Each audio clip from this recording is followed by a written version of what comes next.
Hello, my name is Robin Alexandra, and I am part of TAM Integration team. And tonight we'll be talking about ayahuasca. I recently spent 2 months, as I said, in the jungle, Tarapoto at La Medicina, where I worked for a month as a facilitator with groups and dieta participants, people that come to do dietas with other plants besides ayahuasca. And then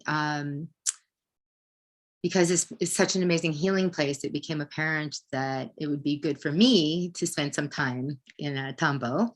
And so I had that opportunity, and we decided, the maestro and I, that a month would be good. So I was in isolation for a month in my tambo, getting to know Reno. I've done a dieta with Bobinsana before, but I did Bobinsana for 2 weeks, and then Remo Caspi for 2 weeks. And I'll talk a little bit more about that later. But I've been working with ayahuasca for about 13 years.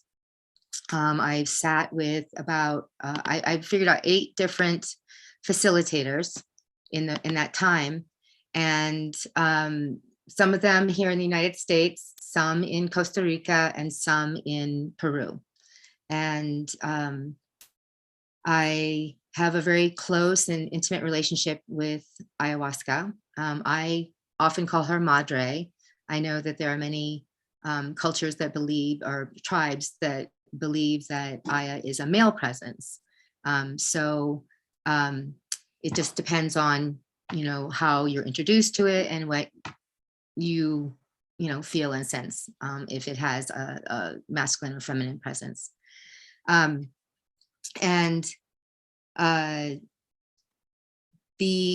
see, where do I want to start? There's so many things. So what is ayahuasca? We'll start with that. So ayahuasca is, in the Quechua language, means the vine of the dead, or the vine of the soul. And is made in traditionally with pieces of Banisteriopsis caapi, which is a liana, a vine that grows in the jungle. And it is combined with the leaves of Psychotropia viridis. I read that word more than I say it, so I may be saying it not quite right, but I think it's viridis, or chacruna is what we call it. And these are the basic mixtures of any ayahuasca brew, although there are a few tribes that use just the ayahuasca vine for their own particular practice.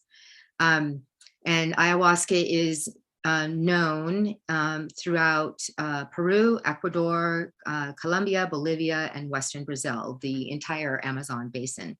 And that's the origins. And the oldest known archaeological evidence that I have read about is about 1,500 years. Somebody found a stone carved ayahuasca. It had images of that led the archaeologists to believe it was an Aya cup. And so that's our longest lineage, but there are people that say that has been going on for thousands of years. And I believe that, because, these plants have amazing intelligences, the sacred medicine plants, and they want to share them with humans. And that's really an amazing privilege to have that exposure from beings that have been on this planet for so much longer than humanity. And just imagine, like, the intelligence of a plant that doesn't kill anything to survive. It uses the sun and water that are readily available. So the history of ayahuasca is a science that has been evolving in the Amazon, and the knowledge of it is passed on from generation to generation, and sometimes through the plants themselves, like I was alluding to. There are people that believe that the ayahuasca actually told the humans, put this leaf with this vine and mix it together, and then we're going to teach you a thing or two. So I like that thought. And the medicine is used primarily to heal. Traditionally, we're talking about the indigenous cultures, tribes, and it's drunk for healing purposes, physical healing purposes, some mental healing purposes, but also for prophetic visions and divinatory purposes. It's used to call in the animals and to learn about animals, to learn about how they are in the forest and what their nature is, so that the indigenous tribes can work in alignment with them, and then also hunt them for their own survival. And then also it is used in not positive ways as well. Like there's a whole culture of witchcraft around, ayahuasca practice, so magic darts being hurled at rival shaman and things like that. And we're not going to get into that tonight, but we're going to talk about the healing properties of ayahuasca. Let's see. I wrote some things down to sort of kind of stay on track. But there's just so much to be shared about this particular sacred medicine.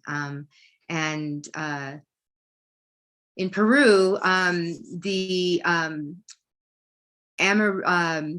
Amerindian shamans shared the knowledge to vegetalistas, the mestizo healers.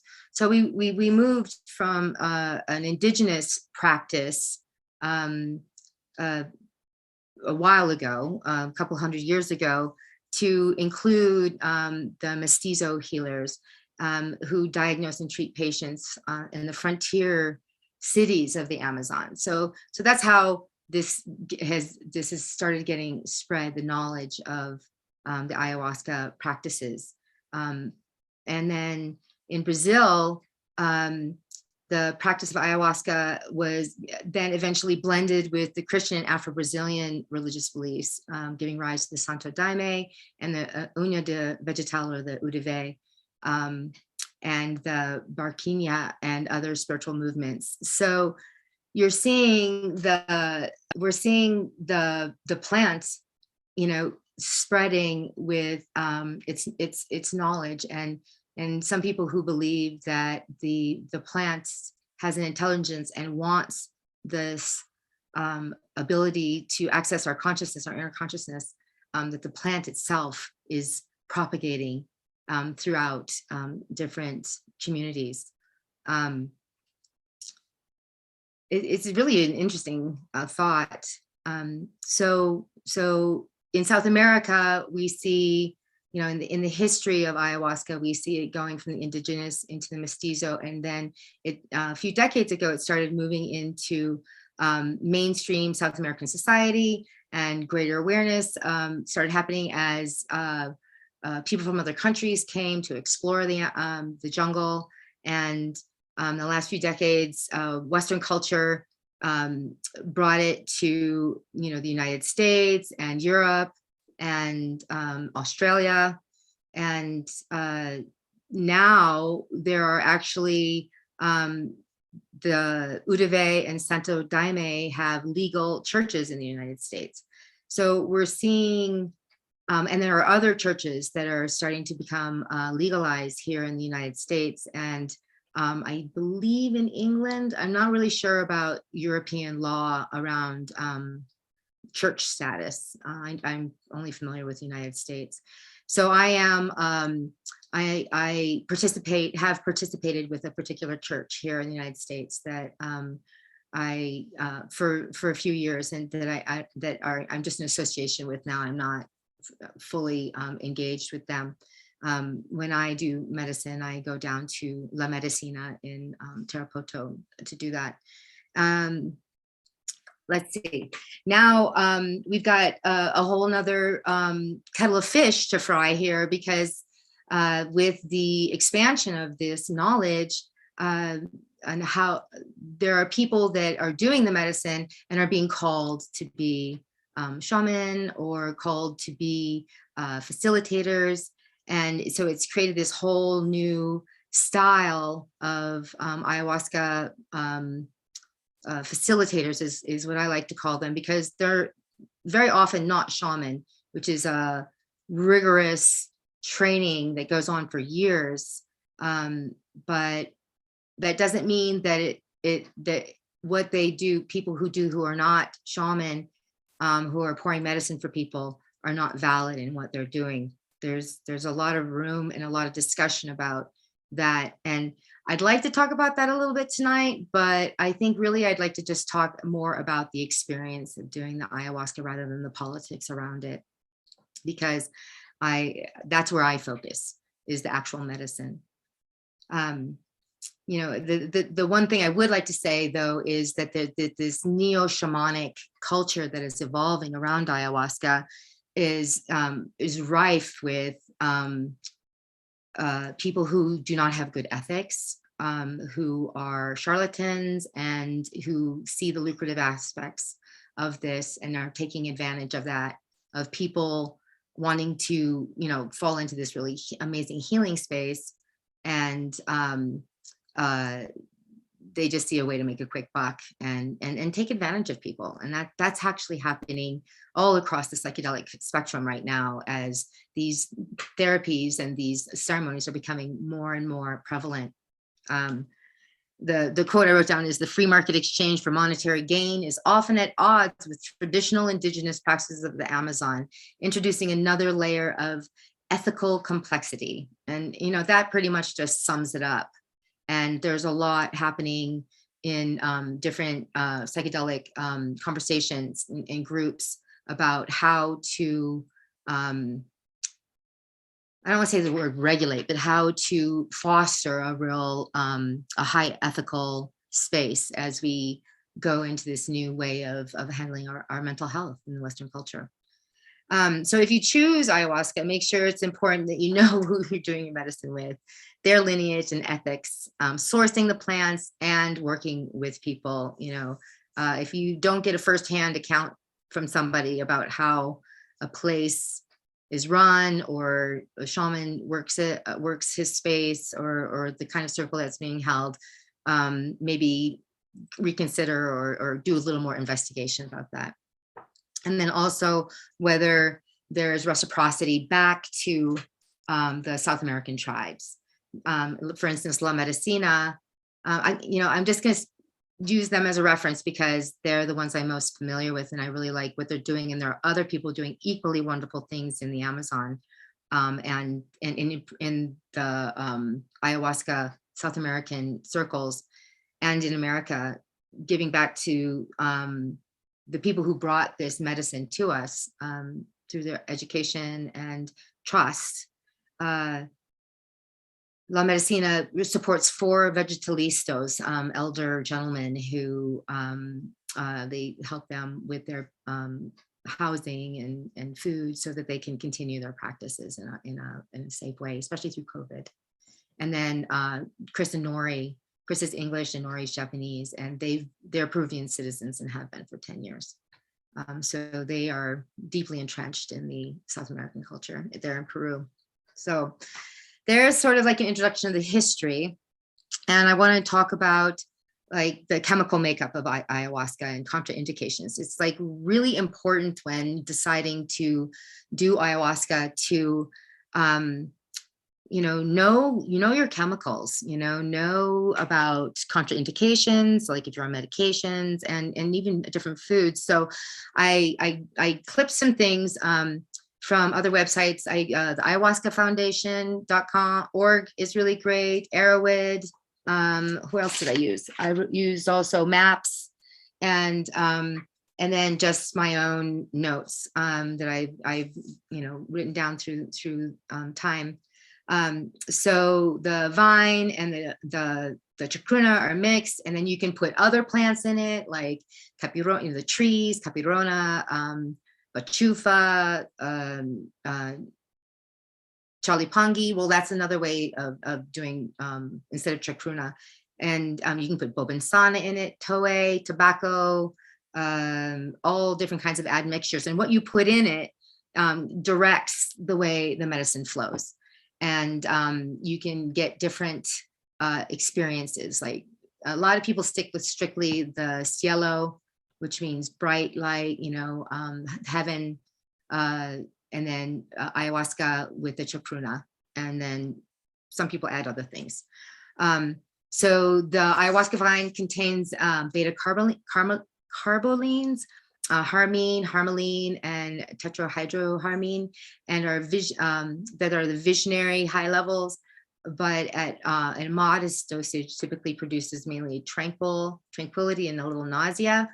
The tetrahydroharmine is present in significant levels in the ayahuasca, which may be responsible for some of the profound effects, and the harmala alkaloids in the vine function as MAOIs, inhibiting stomach enzymes from breaking down the DMT that occurs in the chacruna. So it's actually the chacruna that holds the DMT, and the MAOIs, like I said, prevent the stomach from digesting them. So then we have our visionary space and the full journey of the ayahuasca.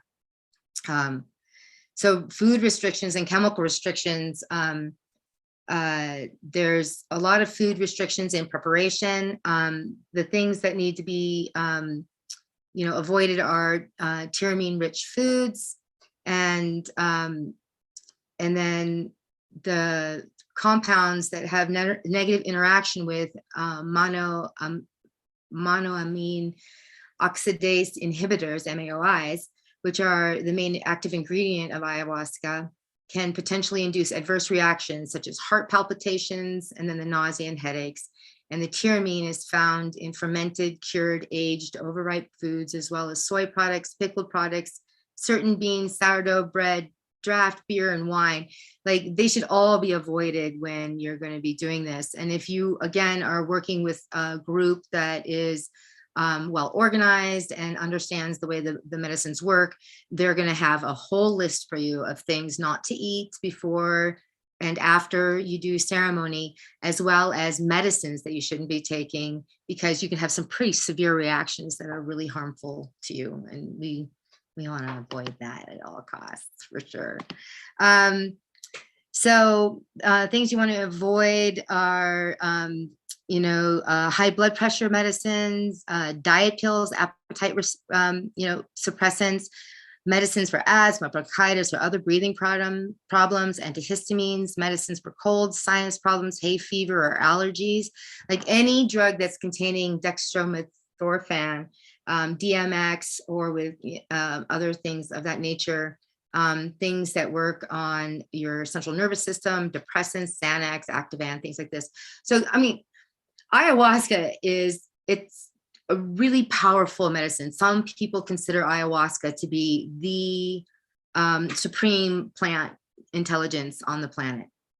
And so it's like, you don't mess around. You don't fool around with this. It's not something that we do for a Friday night fun or anything like that, like some people do for other psychedelics. Other things to watch out for are vasodilators, antipsychotics, barbiturates, and alcohol. It affects the serotonin and monoamine oxidase levels, and select serotonin reuptake inhibitors, SSRIs, a class of antidepressants, should be avoided before ayahuasca ceremony to avoid dangerous adverse reactions, like dangerous. So be mindful, be present, do your due diligence and research your, what medications you're on, and talk to people who are way more qualified than myself. If you're new to this practice and you have questions about those aspects. I can talk to much more about the ceremonial and mental space, rather than the the medical and chemical space of this particular plant. And why do people take ayahuasca? We do it to, deeply heal and awaken our spirituality. And everybody who like drinks this, gets sort of like a life audit. And it's frank, it's often brutal evaluation of your lifestyle, relationships, behavior. It can bring up trauma, and all of that is to sort of wake us up in that space. And it's typically characterized by we have visions, and there's vomiting, and there can be diarrhea and crying, all different cathartic processes. I salivate like mad when I do ayahuasca. We confront death in this practice, and really mind-blowing consciousness expansion can happen, and also it can't happen. So there's a really broad spectrum based on our chemicals, our foods, our lifestyles, our mental health, our physical environments, and how we're choosing to perceive things.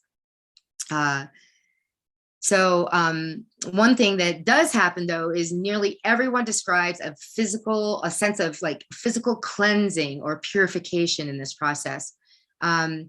Part of that is the purging, la purga is sometimes called.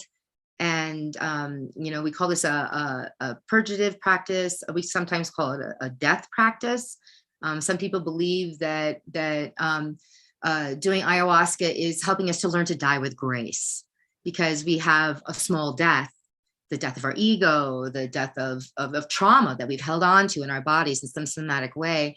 And so it's not necessary to throw up, but there is going to be a sense of some kind of release of some kind. And it may not be when you're doing it. It may be happening, months down the road. Like integration can be, starts the day after from the moment you get out of the circle to months. And I actually did a 5-year cycle with a dieta that I did, and that I just closed when I was down there this last time.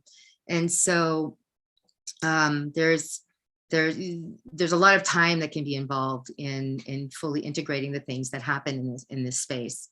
And then also another reason why we do it is that we're learning that studies are showing us that this practice and psychedelic practices, I know the mushroom in particular, stimulates neurogenesis of our brain cells. So we're actually able to grow our brain cells, and scientists didn't think we could do that until just recently. So that's pretty fascinating and exciting. And I know that I could use a few more brain cells myself, living the way I have in my life, a little recklessly. So the reason we do this is to heal our minds. Sometimes we will go back to some kind of traumatic experience or situation, a problem or a trauma that we had, and we gain new insights and on these events, and these insights don't necessarily wash them away. Although I have heard of it happening, it's not ordinarily that way, but it makes it easier to overcome them. Like you get, oh, right, that's this, and I don't need to hold that anymore because that's not mine, for instance. So that's really powerful. And then to relieve the experience, we gain new understandings and insights, and it enables us to get to places of resolution and closure. And when we have these like dream-like scenes, or we get personal messages, or we embody an animal, or we have an experience with an alien, or we see insects and snakes and all kinds of different exotic visions and experiences. These things, we do like meaning making of it, and maybe not in the ceremony, but afterwards we have an opportunity to sort of like I wonder if that, you know, experience was referring to my Aunt Jane, or, you know, something like that, or my childhood, or something that happened to us that we don't remember even can come up. And so we get a chance to reevaluate our lives and the courses that we're taking, and get a deeper understanding of why we're here and what it is that we need to do to fulfill our purpose, how to be kinder and gentler with the earth, with ourselves, with the people around us, and our relationships. So healing the mind is a real important reason. Healing the soul. A lot of people report a spiritual experience, but we really don't know how to describe that. You know, it's ineffable. So we just don't have the language. Our Western culture just doesn't have the language to really dive into these spiritual places. We have to just like take it in a way that maybe we don't have language for, and to just understand it, to know it, to feel it. And you know, and that it is very common for people to feel this way, to feel some kind of spiritual experience with an ayahuasca ceremony. And that said, like where you do your ayahuasca can really make a difference. You know, there are some people that think that doing ayahuasca out of the context of its source, outside of the jungle, it, you know, is way less potent than in the jungle. I can speak very clearly to that yes, that is true. That is very true in my experience. My most recent experience in particular, where the aya that I was doing was grown on the land by the maestro that I was doing the medicine with. And he had been fostering this land for a decade. And the land itself was really strong. His medicine and the way he guides it is very, very powerful. And it's all about being there. And then also I've done medicine here in the States, and it's potent. It's just potent medicine. You know, whether you're in the jungle or you're sitting in New York City in somebody's apartment, you know, doing a circle, it's really powerful and potent medicine. So what is your perspective about this? You know, where are you with this? Are you dabbling? You want to just put your toes in, maybe do it here in the United States, or there's somebody that you really are drawn to, you really trust, and this is who you're drawn, you want to do the medicine with? That's all very valid. And then there's other people who are like, no, I'm going to the jungle and nothing but, you know, and that has a lot of merit as well. So trusting yourself in your own decision-making process with education and due diligence is really a great way to proceed with this. And then, you know, because, you know, the aya is way more complex than we can understand. Like the wisdom of this plant, you know, it's been around for thousands and thousands, hundreds of thousands of years, longer. Well, maybe I'm exaggerating, but lot longer than humanity. And these intelligences we don't understand. We have no way of comprehending the full picture here of life here on Earth. And the plants know maybe a little bit more than we do. So going to where the plants are is sort of like an act of service. You know, it's like the aya is giving you something. Or what can you give to the plant? And maybe that's like traveling to go meet it at its doorstep, you know, humbly, you know, in a prayerful way, say thank you and and please, you know, welcome me, or I honor you by bringing myself to you. And that is one of the things that we do with our dieta, is in preparation and after ceremonies, is we are sacrificing, you know, certain food, sex, and I'll get into all that, as a way of giving back. You know, how do we give back to the plant itself? Because the plant doesn't need anything from us except maybe our honoring of it. So let's see, there's a lot more I can talk about this. I'm kind of running out of time. You know, I want to talk about, you know, I talked a little bit about picking a shaman or a facilitator. Just really like talk to people who have sat with them if somebody's trying to hurry you into something or want that money right away, maybe reconsider it, really look at that. And then, before you do Aya ceremony, you want to eat really healthily, bland foods. They'll give you a list of foods that you can eat and can't eat. And then, the common core is recommended. And then like no meat, no pork, sugary, spicy foods, alcohol, coffee, especially wine, as with alcohol. No illicit drugs, do one medicine at a time. And that includes sex. Sex is its own medicine. So when we, refrain from that before we do our ceremonies, and then afterwards, we're staying in that medicine space in full respect and honoring of the medicine that is being gifted to us. And it clears the deck. We're creating a temple of purity and clear space, so that the medicine can come in and fill all the corners and not get muddied, maybe with some other medicine, maybe ganja, or even tobacco, or that's another subject. Some people use tobacco as honoring the tobacco of South America, Nativo Rustica, I think it's called. And so again, no antidepressant medications, and you watch out for your meds. You're gonna have to get off your SSRIs before you're gonna do this medicine, and then stay off them for a little while after.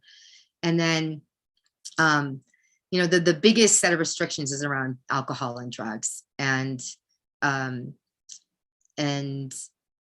just really pay attention to that, because you can suffer really badly if you're not doing a good diet, or you're drinking before, alcohol before you go into ceremony. You could like spend a lot of time over your bucket, purging that, because the medicine's like, oh gosh, we got to get this out before we can do some work, is some of the way some people see it.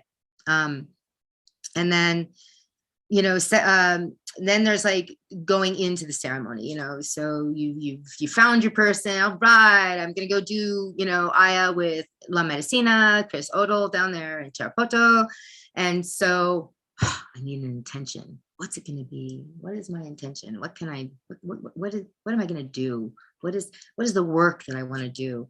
And when we set intentions, it's really helpful to look inward and come up with like one or just a few things that you'd like to get out of it. It's like there's a great opportunity to say, there's a situation with my dad, and it was this way, and I want to deal with it. I want to clear that particular thing. And then you get in there, and I goes, yeah, we'll do that next week. This week, we're going to go ahead and work on this.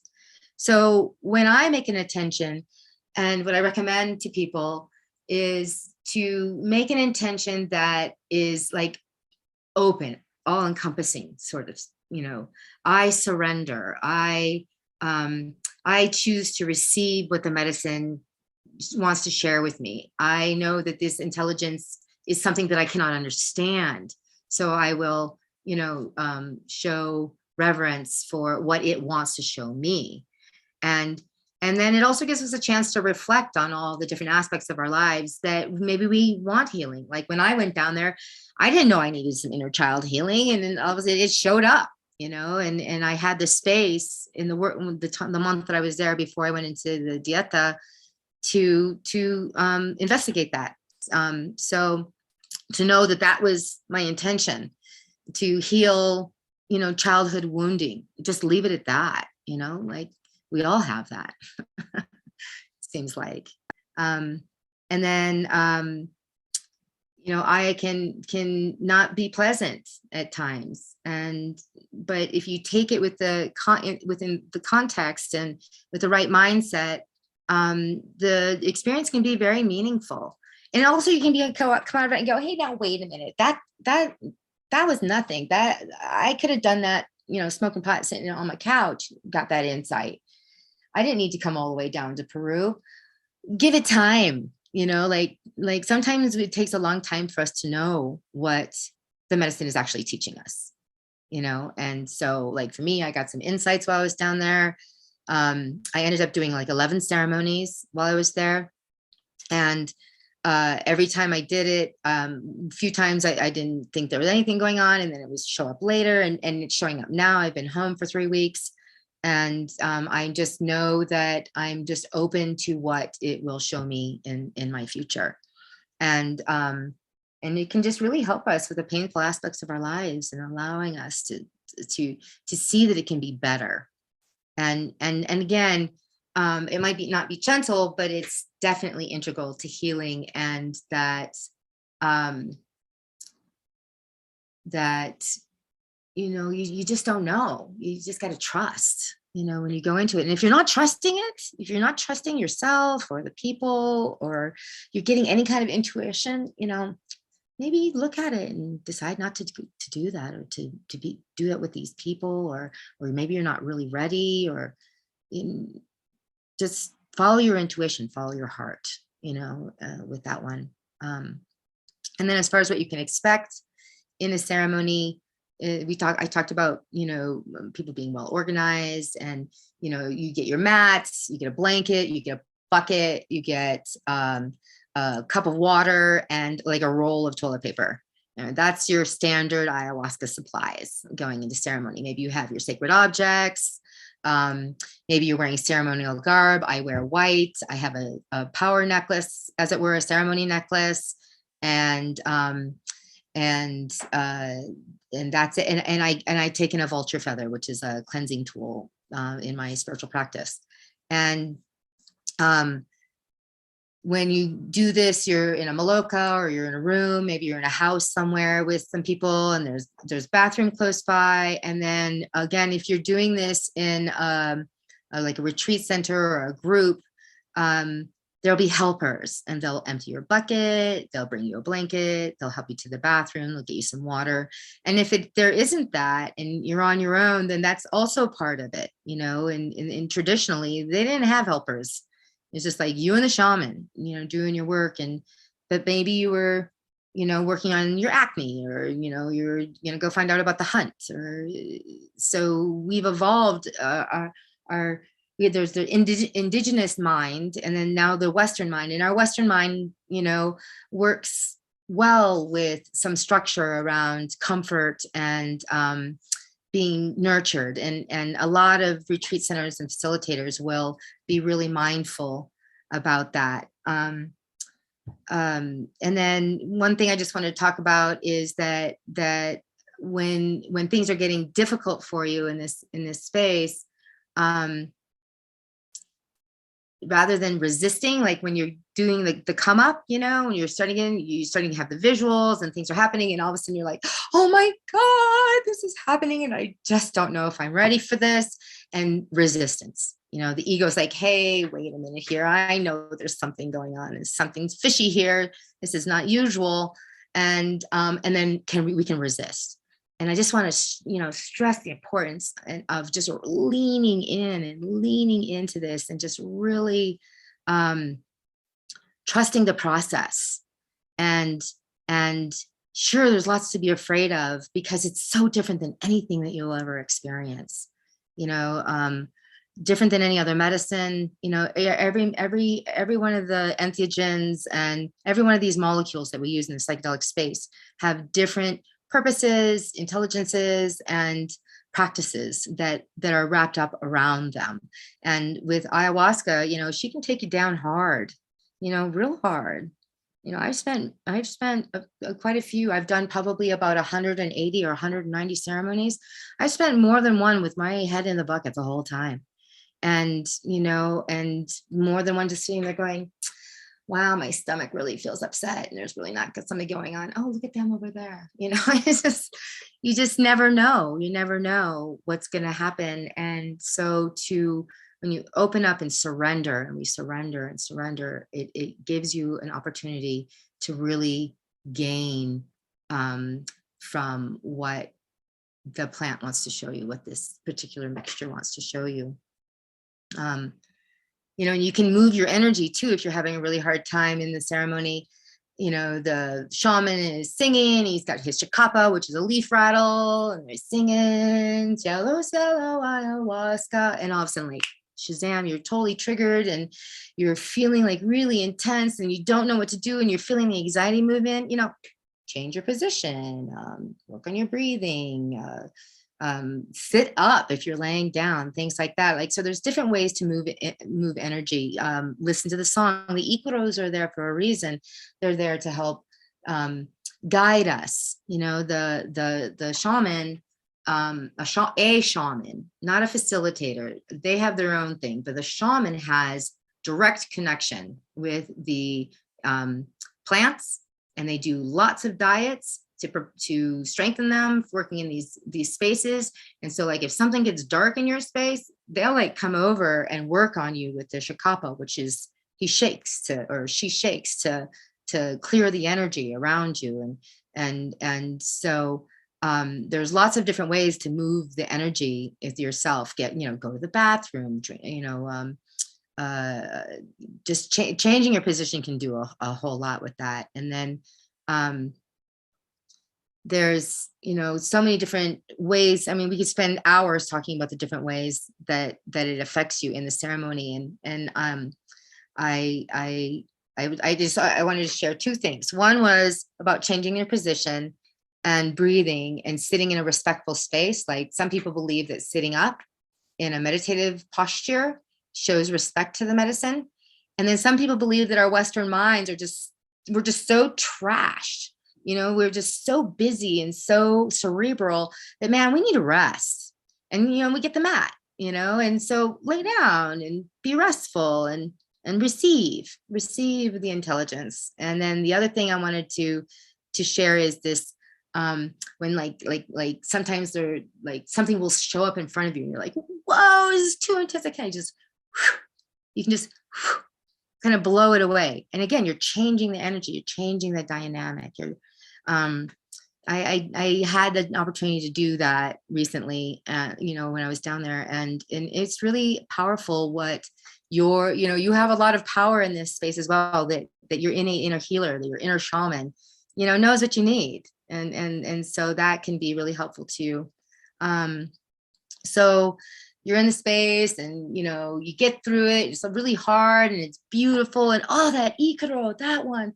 And that phrase gets stuck in your head and you're singing it to yourself. And it's at the end. And then Chris, the maestro, goes, well, everybody, you survived round one, and that'd be the first night of doing 4 nights of ceremony in a week or something like that. And you survived. You're like, yes. You feel like you're coming down a little bit. Maybe you do a late purge. Maybe you make it to the bathroom. You can stand up again. You can move. You can drink some water again. And you're like, wow, that happened. That just happened. What was that? What in the world was that? And don't worry about it. You'll figure it out, or you won't figure it out. It's going to work on you. And one of the ways that it does that is when we do our post-ceremony work. And there's a lot of people, I talked a lot about preparation and finding the person and the history and everything, and really what our work of integration is really the key. And in my early days of doing Aya, for the first few years, like, we didn't even understand about integration. I was doing a lot of ayahuascas because I thought I was going to be training to pour medicine, and I realized that was not what I was supposed to be doing. So, but I was doing a lot of ayahuasca, and we didn't know about integration because I was doing it so much.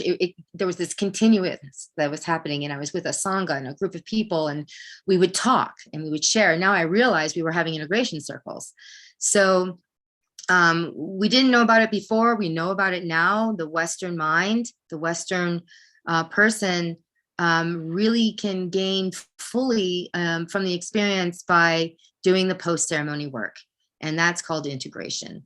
And integration can last a long time. You may not be thinking about it. You're walking, down the street, and all of a sudden, like, oh, that's what that was. Or you meet someone and go, oh, that's what that was. You just don't know. And so when we do our post-ceremony work, our integration, working with others in ceremony, integration circles is a great way to do that, sharing our stories and asking, learning from other people's experiences.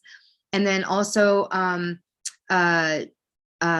journaling, reflection, inner listening, getting out in nature, grounding, contemplative practices like meditation, qigong, things like that, creative practices, song, dance, art, and then, working on making meaning of your experience, taking care of yourself physically, practicing good self-care, cultivating virtues. That's a real nice way of saying maybe quitting drinking, or you're figuring things out about relationships or your work, your purpose.